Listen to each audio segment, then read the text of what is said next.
And we have a simple goal. It's to understand how customers behave and why. How do they form relationships with retailers? How do they hear about your brand? How do they become interested in a product? When they go into a store and they buy that product and they have a great time with it, how do they become an evangelist of your brand? If they go to your website and it takes too long to load, or their size isn't in stock, what does that do to their behavior? What happens when they get to the checkout page and they see a coupon code, and then they leave and they try to find some place where they can find 5 or 10% off, even though they were already going to buy that product? Those are the types of questions that we try to answer. And then we take all that information, and then we try to distill it down for the advertisers that we work with to say, how do you take these insights and these ideas and make better decisions? That's really what we do. That's our focus. Now, to understand our motivation, why we do this, we actually have to go one step further, which is an introduction to this guy right here, Stan. Now, I'm not sure if any of you have been to our Mountain View campus where Stan is. Stan is about 11 meters long. I think he's a replica of 199 bones, 64 million years old. And if you've been to the Mountain View campus, if you've taken a tour, you've likely walked right past him because it's easy to be distracted by the volleyball courts and the conference bikes and the smoothies, and just to say, why do I want to look at this dinosaur? But for us, especially for our team, there's a deeper meaning, which is that no matter how big or how strong or how influential anything may be, we're always one event away from becoming extinct, from becoming disrupted and obsolete. Now, that's a scary thought because we're always wondering, what's the next wave? What's the next evolution? And so we spend a lot of time thinking about this, and this dinosaur is simply a reminder of it. Now, so that's what we're going to cover today. We have about 28, 30 minutes together. We're going to share one of those events that we've identified, which is coming up, what's going to change how retail works, how retail behaves, how marketers will invest and make decisions. And I'll tell you where these ideas come from. Oftentimes there's a lot of noise, especially in the tech space, about new technologies that are going to change the way consumers interact. One day it'll be AR and VR, another day it'll be chatbots, then it'll be blockchain, and everybody has new ideas, and there's a lot of noise. But we actually look for a different type of signal. We look for the cases where everyone says that they have something figured out, where there's a metric or a report that everyone in an organization looks at and says, oh yeah, we just agree that this is the truth, and we won't question this anymore.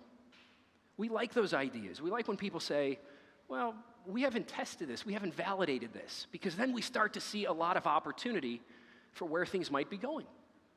And I'll give you a very basic sense. If you go back about 20 years ago, the web standard of measurement, as it was called, people visiting sites.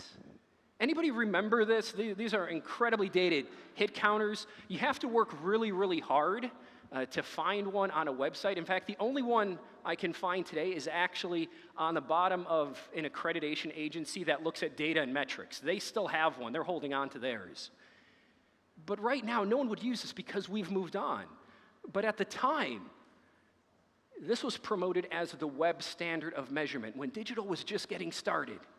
Everybody looked at things like TV and print and said, well, this is all about reach. So if it's all about reach, this is all we care about with digital. It's the same compatible metric.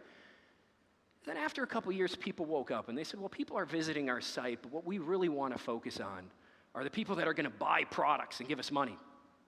Those are the people that we want to look at, and this is where digital measurement has been ever since. Optimizing for that conversion rate, looking at how many people are going to click on that ad and convert right away. This is where it's been. But then we started to think, we have more than passing interactions with retailers and brands. We have relationships. All of you can think of your favorite brands, places you look forward to them having new products and that you'll buy frequently from. It's not always about price. There's a component of loyalty. Now, if you're a marketer and you acquire one of these fantastic customers, someone that's going to spend a lot of money with you, and you only look at conversions, how much of the picture are you really seeing? And so what we see is we see a shift from this conversion metric to now people are looking to say, who are the people that really want a relationship with us? They want to be connected. We know they're going to buy. We know they're going to convert. Now, of course, the difficult part of this is how do you tell this is going to happen? When somebody buys a product, how do you start looking forward and saying they're going to buy even more products?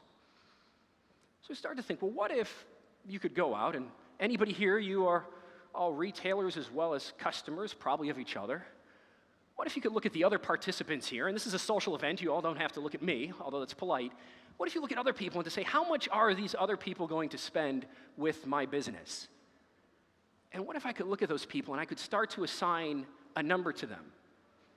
What if I was going to say, what if one of you would spend $50 with a firm? Well, another one would spend $10,000 with that same company. Imagine during the break, you'd probably want to know more about what the $10,000 value customer will say versus the one that will spend significantly less. Now, these ideas, making these predictions, this is something that we've been working on for the past year and a half.